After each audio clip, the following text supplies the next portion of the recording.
హింస, కబ్జాలు, అశాంతి ఒక్క ఉత్తరాంధ్రలో 40,000 కోట్ల రూపాయలు దోచేసిన దుర్మార్గుడు ఎవరు తమ్ముళ్ళు? ఎవరు? రిషికొండ ఆనకొండలాగా మింగేశారా లేదా అని మిమ్మల్ని అడుగుతున్నా.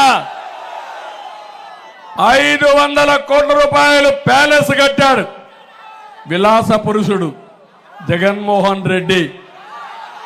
నీకు ఇల్లు కట్టించాడా నేను అడుగుతున్నా? వచ్చిందా అని అడుగుతున్నా. మీకు ఊర్లంతా కూడా కొత్త కొత్త ఊర్లే కడతా అన్నాడు, కట్టాడా? ఎంత ఇల్లది? అగ్గి పెట్టంత, అంతేనా? పడుకోడానికి అవకాశం ఉందా ఇంట్లో? కాళ్ళు దాపుకొని పడుకుంటారా మీరు ఆ ఇంట్లో? కట్టుకున్నాక ఏమయ్యారు మీరు? ఇప్పుడు అప్పుల పాలైపోయారా లేదా? ఇల్లు పూర్తయినాయా మీకు? ఇల్లు పూర్తి కాల, అప్పుల పాలైపోయారు. అవునా కదా తల్లి? అందుకే హామీ ఇస్తున్నా, జగన్మోహన్ రెడ్డి కట్టుకున్నది ఆయనకు ప్యాలెస్, మా పేదవాళ్ళకు ఇల్లు కట్టించే బాధ్యత మేము తీసుకుంటామని మీ అందరికీ హామీ ఇస్తున్నా. ఆ రోజు నేను టిట్కో హౌస్లు కట్టాను.